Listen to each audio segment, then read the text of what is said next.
François Asselineau dans cette émission. Comment vous comptez mettre en œuvre la mesure phare de votre programme, le Frexit, c'est-à-dire la sortie de la France de l'Union européenne, de l'euro et de l'OTAN. Bienvenue dans les informés de France Info, à la radio et à la télé, canal 27 de la TNT.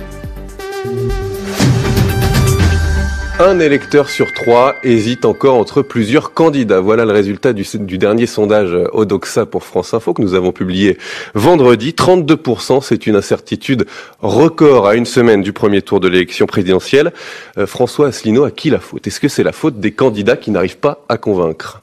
Je pense qu'il y a deux problèmes de fond. Le premier, c'est qu'il n'y a pas eu de débat de fond sur les sujets les plus fondamentaux. Sur l'euro, par exemple, il n'y a pas de débat. Avant de venir, j'entendais sur votre antenne, vous avez fait débattre deux économistes qui étaient d'accord, l'un et l'autre, pour dire que sortir de l'euro serait une catastrophe. Je dis le contraire. Je dis que l'euro... Vous entendez, vous étiez là mardi soir, dans ce même studio, mardi matin, dans ce même studio, avec Jean-Michel Apathy à 8h30. Oui, mais ça n'est pas normal que l'on fasse débattre dans une émission où l'on fait venir des prétendus experts, que l'on fasse venir deux experts qui disent la même chose, en définitive. Parce qu'ils n'ont pas parlé des soldes de Target 2. Ils n'ont pas parlé du fait que la monnaie actuelle est en train d'entraîner à la ruine toute l'Europe du Sud, à commencer par la France, qui se désindustrialise.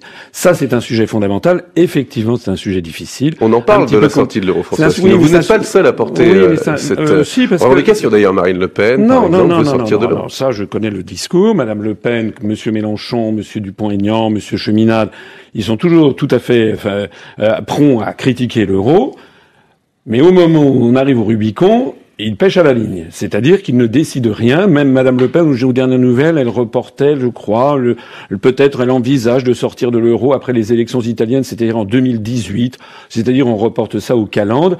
Aucun autre candidat ne propose ce que je propose moi, c'est de mettre en œuvre, quand je suis élu à l'Élysée, de mettre en œuvre l'article 50, comme viennent de faire les Britanniques, pour sortir de l'Union européenne. Alors je sais que les Britanniques ne sont pas dans l'euro, qu'ils avaient la livre sterling, c'est une autre histoire, mais il faut sortir de cette affaire parce que sinon c'est en train de retomber dessus. Nous allons parler, François Asselineau, de vos propositions, notamment dans la deuxième partie des informés. On va parler longuement du Frexit, mais d'abord parlons de cette campagne indécise. Justement, puisque vous pensez... Non, pardonnez-moi, François Asselineau, puisque vous pensez que les électeurs sont indécis et n'arrivent pas à se décider puisqu'on n'a pas assez parlé du fond, eh bien, écoutons certains de ces électeurs indécis. On ne sait même pas s'il faut voter pour ses convictions ou voter par rapport à une probabilité de second tour qu'on voudrait éviter.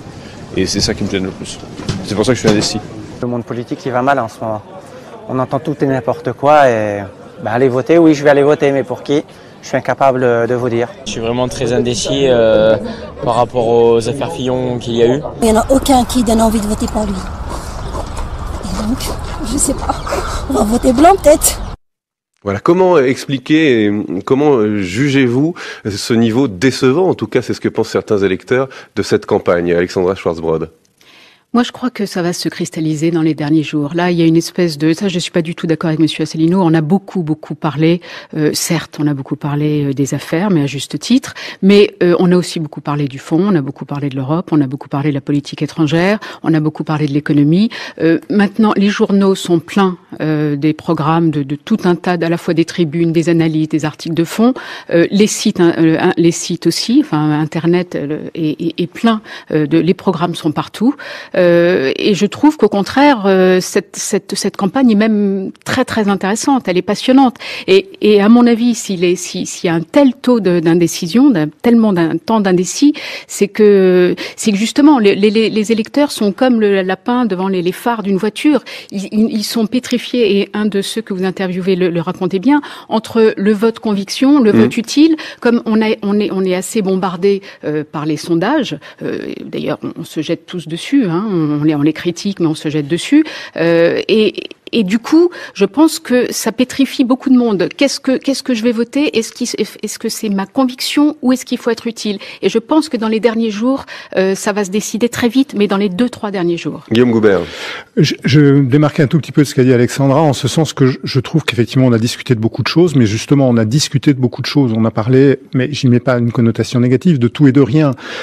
Ça s'est pas cristallisé, focalisé sur un grand thème, comme je ne sais pas la fracture sociale par exemple, avec Jacques Chirac face à Édouard Balladur en 1995.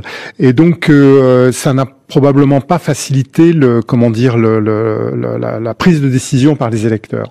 La deuxième chose, c'est que on est vraiment dans une situation complètement inédite et donc assez déconcertante pour l'électeur. Les grands clivages traditionnels, droite-gauche, gauche de gouvernement, droite de gouvernement, etc., sont complètement bousculés puisqu'il n'y a qu'un seul des 4 candidats apparemment en situation de se qualifier pour le second tour, qui appartient à cette tradition-là. Donc, je trouve pas très surprenant que les électeurs aient un petit peu plus de mal que d'habitude à arrêter leur choix. On est donc face à une situation assez historique. Yves Derey, est-ce que c'est une bonne nouvelle finalement de voir que les grands partis ne sont plus les seuls à pouvoir briguer la fonction suprême, que des mouvements incarnés par une personne puissent également prétendre à la victoire?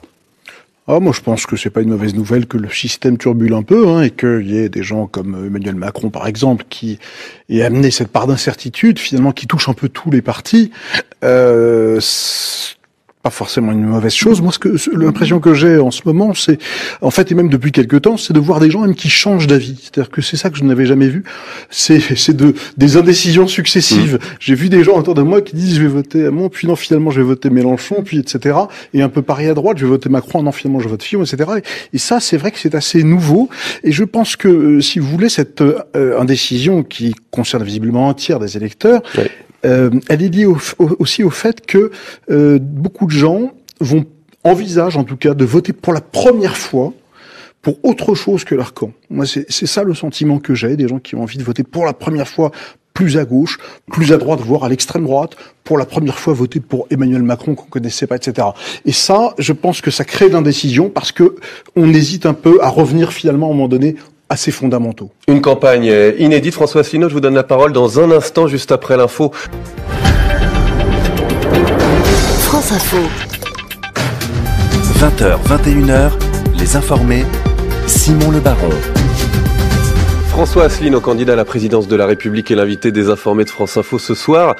Nous parlons de cette campagne indécise. Vous avez créé la surprise en arrivant à obtenir les 500 parrainages nécessaires pour vous présenter à l'élection présidentielle. Est-ce que vous pensez, François Asselineau, qu'il faudrait revoir ce mode de parrainage et que, comme le disent certains, 11 candidats, c'est trop ? Écoutez, si 11 candidats, c'est trop, 28 gouvernements au sein de la Commission européenne, c'est encore beaucoup plus, n'est-ce pas? Donc c'est assez... Oui, mais si, parce qu'en général, ce sont les mêmes qui disent qu'il faut limiter le nombre de candidats à la présidentielle parce que ce serait trop, et qui, par ailleurs, se font les chantres de la construction européenne, alors que je dis que c'est ingérable. Moi, je voudrais revenir sur ce que je disais tout à l'heure, parce qu'il y a un deuxième problème qui s'est posé dans cette campagne, c'est le fait qu'il n'y a pas eu de débat entre les candidats. Il y en a eu un seul, le débat avec les 11, qui d'ailleurs a beaucoup intéressé les Français. Ils ont découvert à cette occasion qu'il n'y avait pas 5 candidats, mais qu'il y en avait 11, et que parmi les 6 qui avaient été écartés de TF1, il y en avait qui avaient des choses très importantes à dire. Et d'ailleurs, depuis que j'ai participé à ce débat, moi je vois arriver beaucoup de gens chez nous qui disent « Monsieur, vous connaissez les dossiers, vous êtes quelqu'un de sérieux et vous nous dites la vérité. » Vous auriez voulu un autre débat? Oui, j'aurais voulu France 2 voulait l'organiser. Oui, mais vous savez ce qui s'est passé? Il faut quand même que tous les Français le sachent. C'est-à-dire que France 2, c'est pas un problème d'agenda. C'est qu'il y aura tous les candidats qui vont être sur place et ils vont passer les uns après les autres pendant 15 minutes parce qu'en fait... parce que les équipes des candidats ont refusé parce que Monsieur Mélenchon, Monsieur Macron, Monsieur Fillon, ils ont tout simplement peur d'être confrontés aux autres. Voilà. Donc ils prennent des grandes positions, ce sont des hypocrites, ils prennent des positions comme ça, ils veulent favoriser la démocratie. En réalité, ils ont peur que moi je démasque notamment le fait que les programmes qui sont effectivement jetés en pâture à l'opinion et l'opinion ne sait pas ce qu'il faut en penser, moi je suis là pour démasquer le fait que ces programmes sont inapplicables dans le cadre des traités européens. Simplement sur ce débat de France 2 qui est tombé à l'eau, François Asselineau, le Conseil supérieur de l'audiovisuel s'est inquiété aussi de la date de ce débat trop proche du premier tour et donc qui n'aurait pas permis à certains candidats de répondre ça ne à des accusations. Ça ne change rien au fait que Monsieur Mélenchon, Monsieur Hamon, Monsieur Fillon, en fait, prennent la poudre d'escampette. Alexandra Schwarzbrod. Oui, c'est assez. Je crois que Marine Le Pen aussi, vous avez Le oublié Pen aussi, sans doute. mentionner. Oui, mais de toute façon,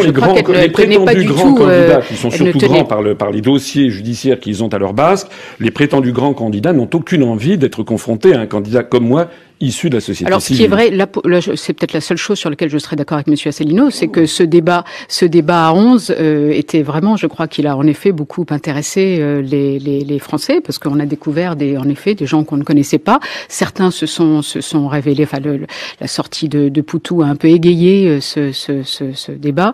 Et puis surtout, on a vu un peu les limites. En effet, Marine Le Pen s'est pas révélée très bonne, c'est pas une très bonne débatteuse, qui explique pourquoi elles ne tiennent pas du tout à revenir débattre. François Fillon, on a bien vu, il s'est quand même trouvé très déstabilisé par différentes attaques, mais notamment par celle de Poutou. Il n'a pas du tout envie de s'y confronter à nouveau. Donc on voit bien qu'il y a plein de gens qui sont mal à l'aise, pas forcément sur des problèmes de fond comme vous semblez le dire, mais surtout par rapport à leurs difficultés personnelles. Vous prédisez, je le disais François Asselineau, une grosse surprise dimanche prochain au premier tour de l'élection présidentielle. Aujourd'hui, dans le Parisien aujourd'hui en France, Jean-Luc Mélenchon se dit convaincu d'être qualifié au deuxième tour. Est-ce que ce sera lui, finalement, la surprise, Guillaume Goubert?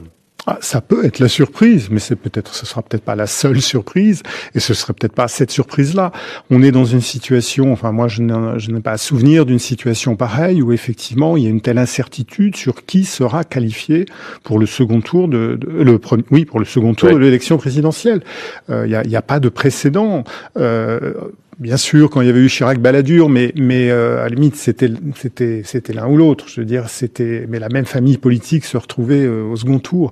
Là, véritablement, on peut imaginer beaucoup de cas de figure et notamment celui d'un second tour Le Pen-Mélenchon, et c'est quand même très impressionnant. Jean-Luc Mélenchon qui a rassemblé des dizaines de milliers de personnes aujourd'hui à Toulouse, au bord de la Garonne, 70 000 personnes revendiquées en tout cas par son mouvement La France Insoumise. Yves Deray, c'est vrai qu'il y a une vraie dynamique, et François Asselineau le dit aussi, autour de Jean-Luc Mélenchon.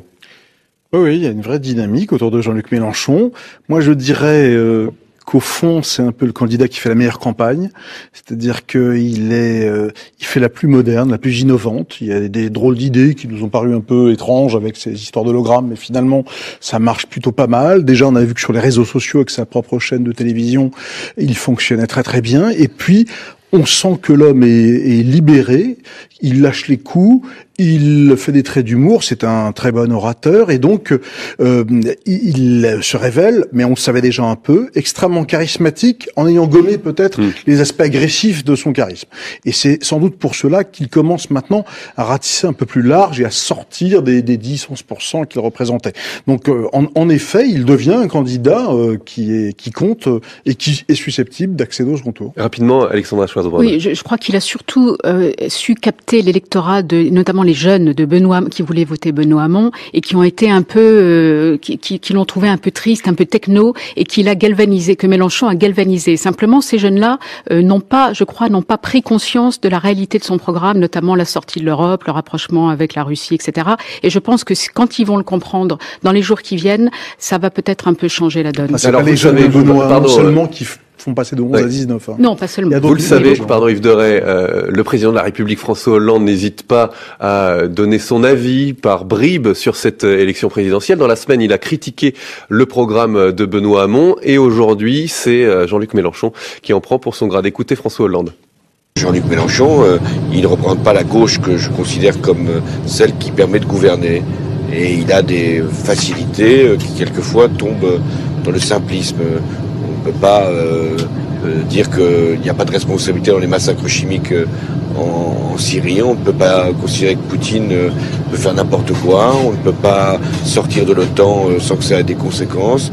On ne peut pas mettre en cause ce qu'a été la grande construction européenne, et surtout quand on se réclame de François Mitterrand. Le président de la République François Hollande, tout à l'heure sur France 5, dans un entretien diffusé dans l'émission C'est politique. Simplement, François Asselineau, est-ce que vous vous sentez visé par les propos de François Hollande sur la Syrie, la Russie, sur l'OTAN? Monsieur Hollande, de toute façon, est un homme tellement déconsidéré et vomi par la 96% des Français qui feraient mieux de se taire. Son candidat, c'est Monsieur Hamon. Monsieur Hamon est soutenu par Monsieur Hollande et par Monsieur Valls. Voilà. Moi, je prédis. Excusez-moi, Monsieur Macron. J'ai fait un lapsus. Monsieur Macron. D'ailleurs, lapsus. C'est pas exprimé clairement non plus sur ce sujet-là. Bon, d'accord. Tout le monde a compris que derrière Macron, il y a Hollande, il y a Valls, etc. Et puis il y a un peu n'importe quoi. Et les 96%, je sais pas où vous les trouvez. Hein, je crois qu'il y avait quand même 4% des gens qui faisaient encore confiance à Monsieur Hollande récemment. Moi, je voudrais voudrais revenir sur ce qui a été dit tout à l'heure. Les jeunes, vous savez, sont en faveur du Frexit, et c'est pour ça qu'on a énormément de jeunes qui viennent me voir. Monsieur Mélenchon, effectivement, il bat les estrades, mais son programme n'est absolument pas de sortir de l'Union européenne. Il ne l'a jamais dit. Il propose un plan A, un plan B. En fait, Monsieur Mélenchon est un politicien qui a eu son premier mandat il y a 32 ans, n'est-ce pas, qui a été ministre, qui est député européen depuis 8 ans, et en fait, il enfume les Français. C'est ça le problème. Vous êtes diplômé d'HEC, de l'ENA, oui, vous êtes haut fonctionnaire, oui, vous avez été dans des cabinets ministériels. Je n'ai pas un mandat depuis 32 ans, et je n'ai pas été ministre, et je ne suis pas député européen depuis 8 ans. Et Monsieur Mélenchon ne propose absolument pas de sortir de l'Union européenne, de l'euro et de l'OTAN. Il enfume. D'ailleurs, on a cru comprendre que M. Hamon, si M. Mélenchon est au deuxième tour, que M. Hamon va le soutenir. Or, M. Hamon est ultra-européiste, donc il va y avoir forcément des cocus.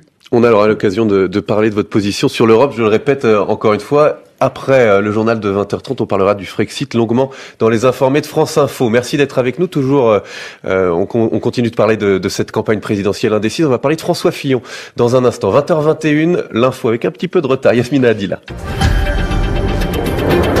France Info.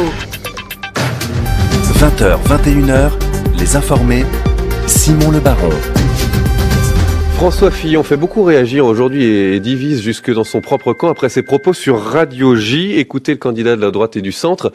Il le dit, s'il est élu, il n'exclut pas que des membres de Sens Commun, mouvement issu de la Manif pour tous, puissent faire partie du gouvernement.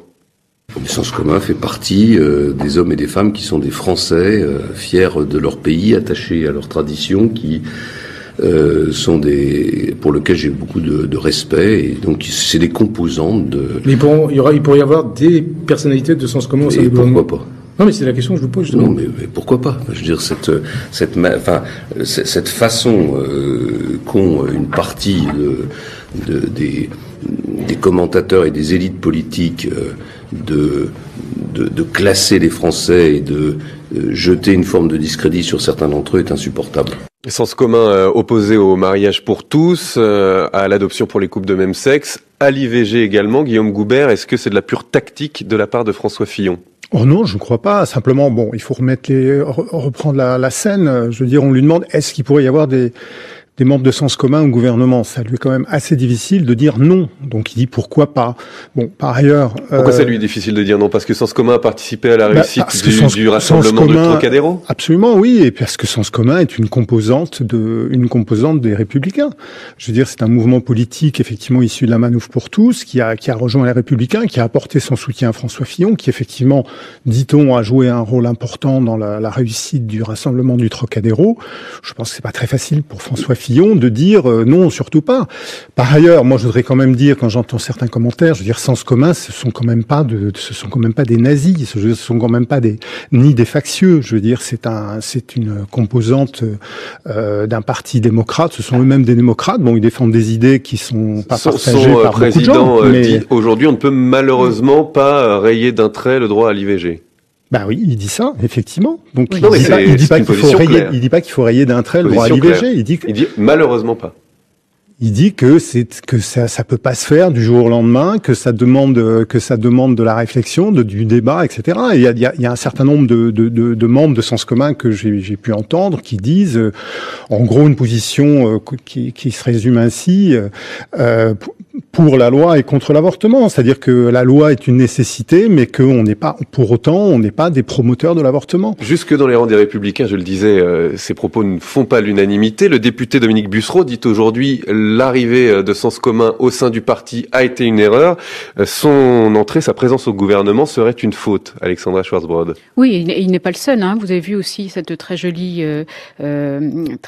réflexion d'Arnaud Robinet, le député maire de Reims, qui a dit « Je préfère le sens de l'intérêt général que le sens commun ». Voilà, ils sont très nombreux à droite à être quand même assez hostiles aux thèses de sens commun. Je pense que, alors en effet, c'est un prêté pour un rendu après le Trocadéro, parce que Sens Commun a beaucoup aidé à remettre Fillon en selle.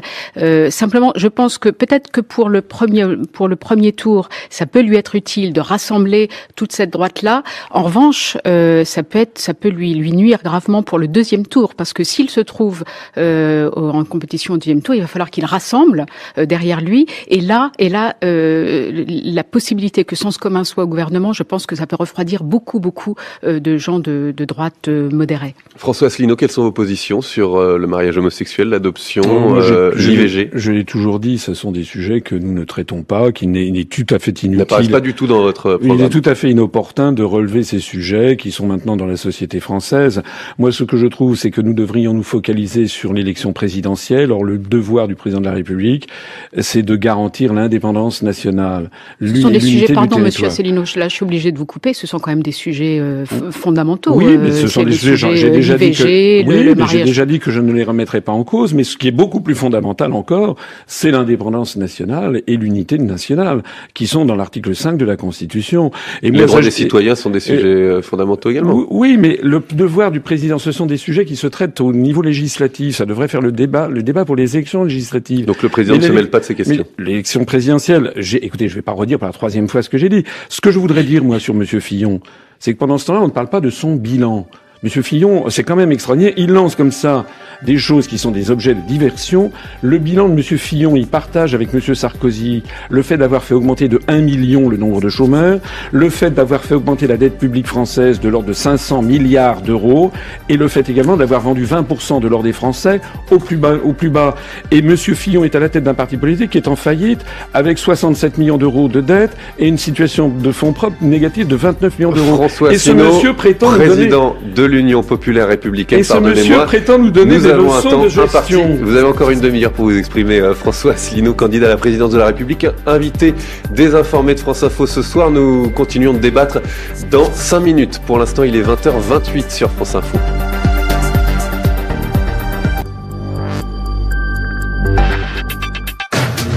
20h, 21h, les informés, Simon Le Baron.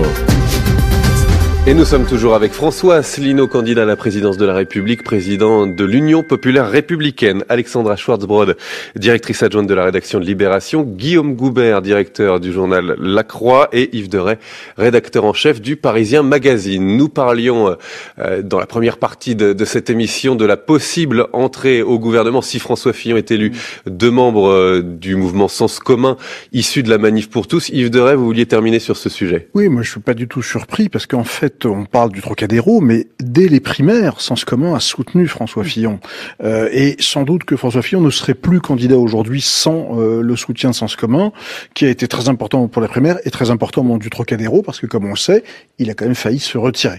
Et puis après, le deuxième point qui est important, c'est qu'on a découvert un peu un François Fillon attaché à certaines valeurs qu'il a en partage avec Sens commun, notamment sur la question de l'avortement, où il a une position un peu étrange, puisqu'il dit que ses convictions personnelles le poussent plutôt à être contre l'avortement, mais qu'il n'en a jamais fait un combat politique. Alors c'est assez étrange parfois, quand même, d'avoir des convictions fortes et de ne pas les défendre politiquement pendant toute une vie politique.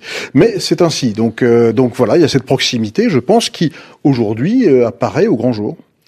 Pour la première fois aujourd'hui, un chef de l'État français a participé aux commémorations d'un épisode longtemps oublié, ignoré de la Première Guerre mondiale, la bataille du Chemin des Dames. 350 000 soldats français et allemands tués sur le champ de bataille. François Hollande était donc aujourd'hui dans l'Aisne pour le centenaire de cette bataille et le président de la République a mis en garde, écoutez, ceux qui veulent démanteler l'Europe. Aujourd'hui, que l'Europe a su nous prémunir de la guerre et des conflits, préservons-la plutôt que de vouloir en faire le bouc émissaire de nos renoncements. Nous repensons aux institutions et aux actes qui ont garanti la paix depuis 70 ans. Les Nations Unies, qu'il nous faut encore défendre. L'Europe unie, qu'il nous faut encore promouvoir. Et le couple franco-allemand, qu'il nous faut encore rapprocher et chérir. François Asselineau, vous vous présentez comme le candidat du Frexit, le seul d'ailleurs candidat du Frexit. Comment faites-vous, si vous êtes élu, pour préserver la paix et la stabilité sans l'Union européenne ? Mais l'Union européenne n'a absolument pas préservé la paix en Europe. Ça fait partie de la propagande. Je rappelle qu'en 1953, lorsqu'il y a eu la révolution à Berlin qui a été écrasée par les soviétiques, s'il n'y a pas eu la guerre, c'était pas grâce au marché commun, il n'existait pas. Pareil en 56 en Hongrie. Ce qui a préservé la paix en Europe, ça ne sont pas les directives sur le beurre de cacao ou sur les sièges de tracteurs de la Commission européenne, c'est l'équilibre de la terreur entre le pacte de Varsovie et l'OTAN. À notre époque, il y a des risques de guerre, mais pas entre la France et l'Allemagne. L'Allemagne est un pays très vieillissant. Les risques de guerre, c'est avec les pays du Sud. On voit que la situation évolue très vite avec l'élection de Donald Trump, par exemple, aux États-Unis. On va en parler. C'est avec les pays du Sud, c'est avec les pays du Moyen-Orient. Moi, je suis un homme de paix, et donc ce que je veux, et là, je serais d'accord avec ce qu'a dit François Hollande uniquement à la fin, il faut revaloriser l'Organisation des Nations Unies. Il faut revaloriser le droit international en toutes circonstances, et c'est d'ailleurs la raison pour laquelle, quand moi je m'exprime, je suis le seul candidat à parler devant le drapeau de la République française, flanqué du drapeau de l'ONU et aussi du drapeau de l'Organisation internationale de la francophonie. Parce que si on ne respecte pas le droit international, si un État, aujourd'hui les États-Unis d'Amérique, mais peut-être demain un jour la Russie ou après-demain la Chine, si un État se permet de décider par lui-même, en violant le Conseil de sécurité des Nations Unies, où est-ce qu'il va intervenir, à ce moment-là, c'est la loi de la jungle et on est parti pour une guerre mondiale. Alexandra Schwarzbrod, l'Union européenne n'y est pour rien dans la stabilité, la paix depuis 70 ans. Là, vous êtes dans le monde des bisounours, monsieur Asselineau, excusez-moi de vous le dire, parce que vous avez bien vu les Nations Unies, qu'ont pu faire les Nations Unies en Syrie. Rien. C'est absolument... Donc c'est comme Jean-Luc Mélenchon qui veut faire sa grande conférence pour la paix. Il suffit qu'on s'assoie tous autour d'une table, qu'on se prenne par la main, qu'on s'embrasse et ce sera la paix et fini la guerre. Non, ça, malheureusement, l'histoire a montré que ça ne se passait pas comme ça. Et je pense, en effet, que ce qu'a dit François Hollande est tout à fait juste, que c'est grâce à l'Europe, à la construction européenne, que nous vivons, nous avons évité des guerres depuis 70 ans. Et le monde est tellement... vous avez parlé du pacte de Varsovie, du rapport de force entre pacte de Varsovie et OTAN. Alors d'abord, ça fait longtemps qu'il n'y a plus de pacte de Varsovie, mais là, on voit bien qu'il y a à nouveau une Russie qui se veut très puissante et qui veut avoir beaucoup d'influence sur le reste de l'Europe. Et je pense que ce serait extrêmement dangereux de mettre ça à mal. Guillaume Goubert, sur le Frexit, sur le démantèlement de l'Union européenne.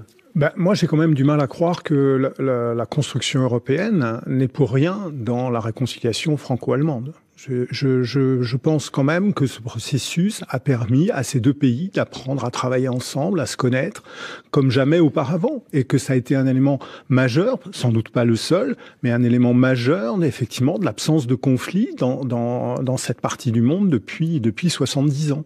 Et donc l'idée de mettre fin à cela me préoccupe énormément. Yves Deray.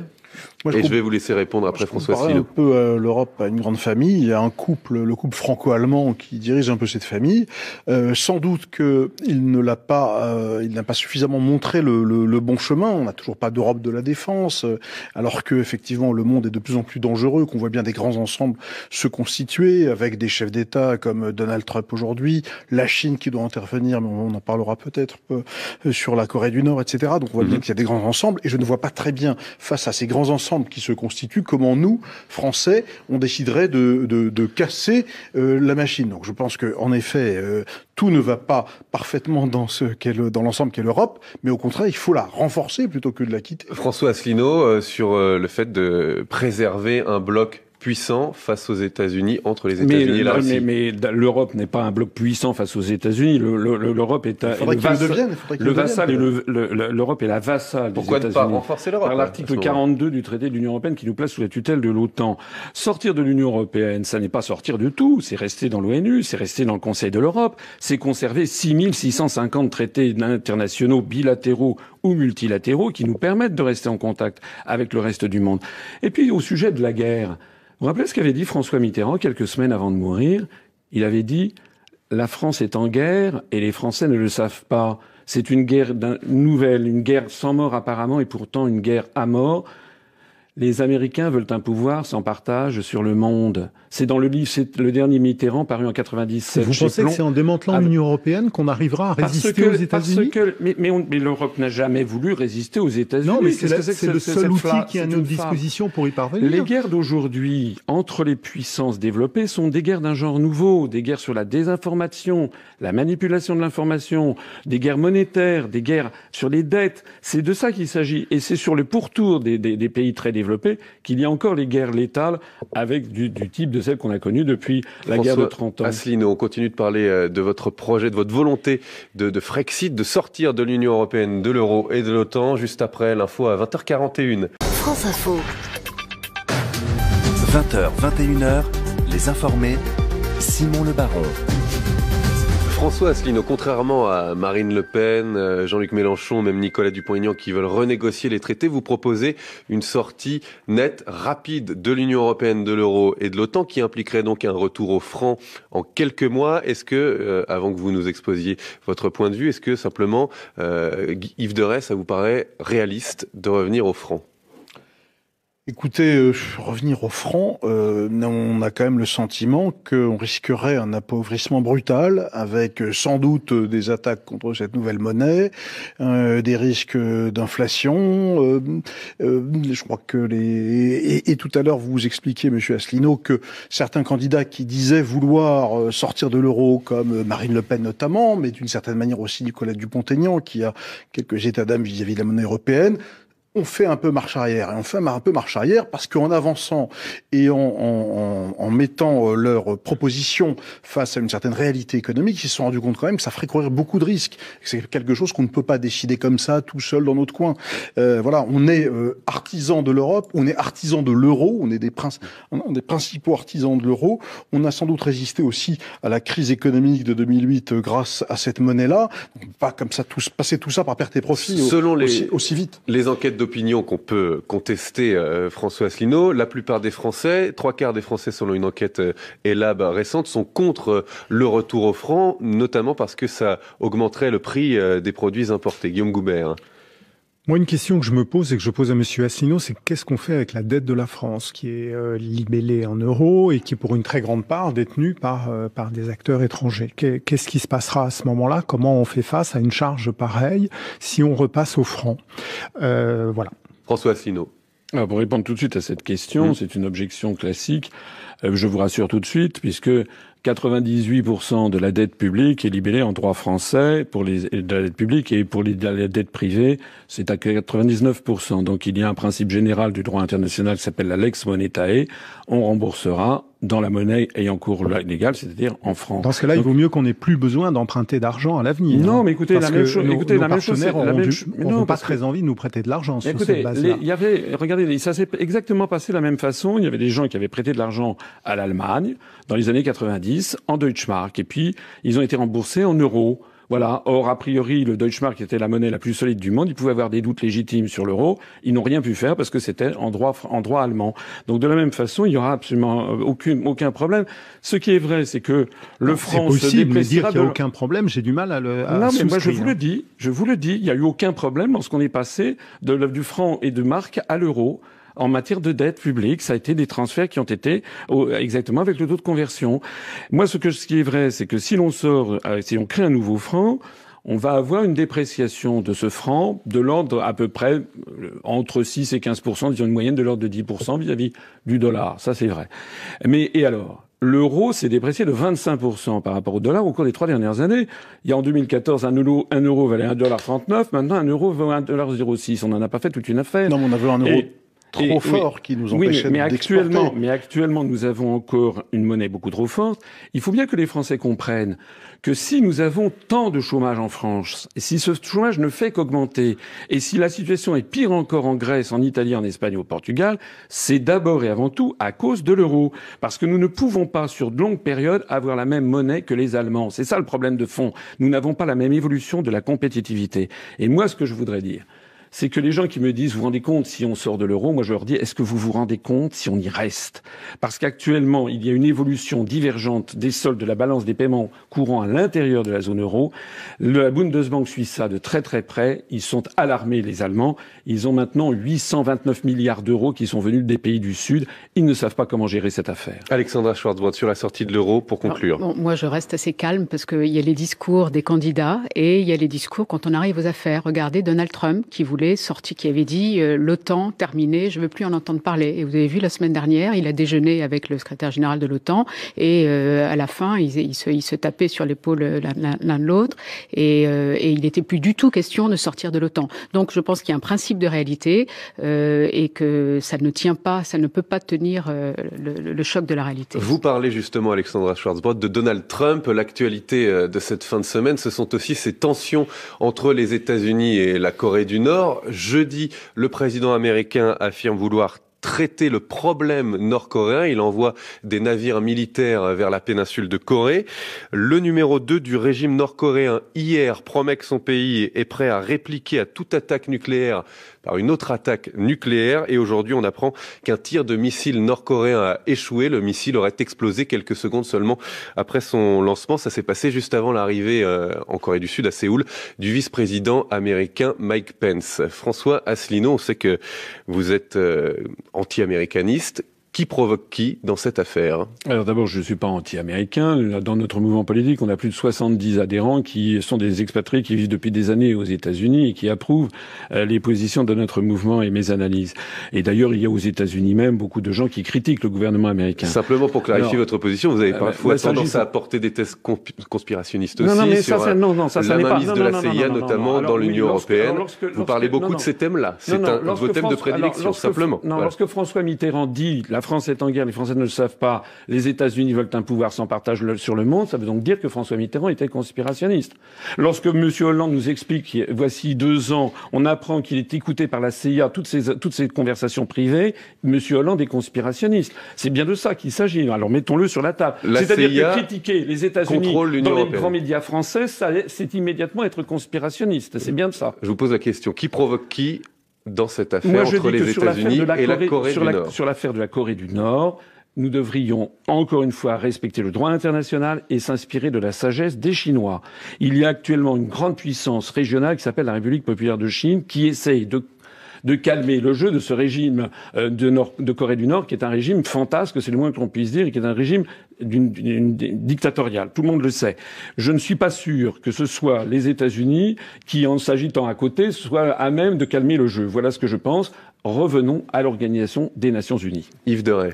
Écoutez, non, j'ai l'impression que M. Asselineau met quasiment sur le même plan une grande démocratie malgré tout, qui est l'Amérique, et puis cette dictature fantasque, et plus que fantasque quand même, qui est la Corée du Nord. Donc c'est un peu light quand même, parce qu'il y a quand même des assassinats sommaires, il n'y a pas de liberté, les drones pas de presse, de M. Obama, c'est pas mal. Voilà, non plus. donc vous mettez Obama effectivement et le président coréen sur le même plan. Moi, non, je mets pas M. Obama sur. Non, je ne mets pas. Non, d'ailleurs, je pense que vous considérez M. Obama comme plus dangereux, sans doute, que le président coréen. Moi, j'avoue que je suis un peu affligé, mais on ne peut pas nier quand même. Mais pourquoi est-ce que vous caricaturez systématiquement mes propos? Et d'ailleurs, comment se fait-il que tous les journalistes soient contre moi systématiquement? Mais non, c'est quand même contre vous, monsieur Asselineau. Je dis qu'il faut faire respecter le droit international, et on m'explique que ça n'est pas vrai. Madame, tout à l'heure, m'a dit non, en fait, c'est normal qu'on intervienne et qu'on viole le droit international, sinon je serais un bisounours. Mais est-ce que vous vous rendez compte? Si, elle m'a traité de bisounours parce que je voulais faire respecter le droit international. Alexandra Schwarzbrod n'a jamais affirmé que c'était normal de violer le droit international. Est-ce que vous vous rendez compte de ce vers quoi on va si on commence à avaliser systématiquement le droit de violer le droit international? Non, mais je crois que Donald Trump a demandé à la Chine d'intervenir pacifiquement pour essayer de faire en sorte que la Corée du Nord ne dérape pas. Donc vous voyez que même Donald Trump, comme le disait tout à l'heure Alexandra Schwarzbrod, est capable de se montrer plus raisonnable, et tant mieux, parce que c'est vrai qu'on avait le sentiment comme ça, qu'un face-à-face entre deux puissances nucléaires, avec le président coréen Kim Jong-un et puis de l'autre côté Donald Trump, l'escalade pouvait quand même être très très très inquiétante. Donc, le débat continue. Voilà. Yves Deray. Dans les informés de France Info, décidément, on a toujours un peu de retard pour l'info. Yasmina Adila, 20h51. France Info. 20h, 21h, les informés, Simon Le Baron. François Asselineau, d'un mot, puisque nous parlons des velléités nucléaires de la Corée du Nord, de Donald Trump qui montre les muscles aussi des États-Unis. Vous dites dans votre programme vouloir sanctuariser le territoire français par la force de frappe nucléaire. Qu'est-ce que ça veut dire ?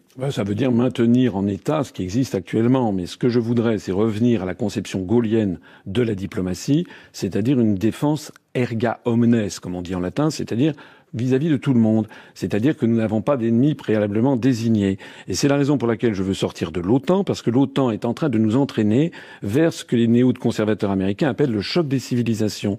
Moi, je veux qu'on arrive à la concorde des civilisations. Je veux que l'on favorise le développement, notamment des pays du sud de la Méditerranée, parce que c'est important, parce qu'il faut stabiliser le monde, et parce que je ne veux pas appartenir à un bloc qui, sous couvert d'assurer la paix, est en train de nous entraîner vers des conflits, vers la Russie ou vers le monde arabo-musulman. Guillaume Goubert.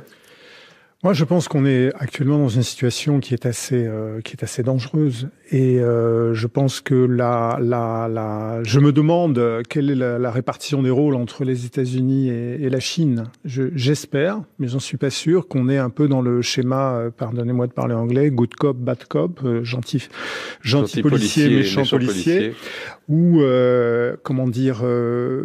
Donald Trump joue le rôle du méchant qui menace, tandis que la Chine, elle, s'emploierait à essayer de ramener à la raison cet homme très préoccupant qu'est Kim Jong-un. Aujourd'hui, pour préciser Guillaume Goubert, le vice-président américain Mike Pence, en déplacement à Séoul en Corée du Sud, dit qu'il y a un consensus mondial, y compris avec la Chine, pour mettre fin pacifiquement à la situation en Corée du Nord. Effectivement, là, actuellement, enfin en tout cas de ces dernières heures, la communication entre la Chine et les États-Unis semble, vue de l'extérieur, semble bien exister, et c'est une bonne chose.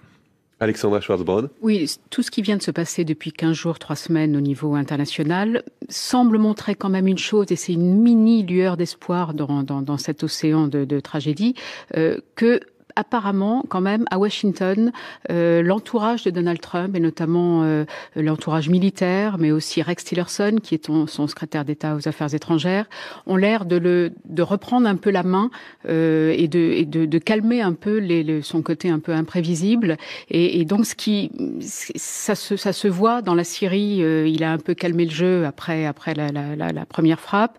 Et là, on le sent un petit peu plus calme qu'il ne l'a été, en tout cas oralement dans le discours. Donc manifestement, il est pas sous contrôle, mais bon, il semblerait quand même que certains autour de lui essayent de lui faire entendre une voix lui faire prendre une voix un peu plus raisonnable. François Asselineau, Donald Trump apaise la situation, c'est votre sentiment aussi Apaise la situation en allant bombarder la Syrie. Non, mais quand même un petit peu.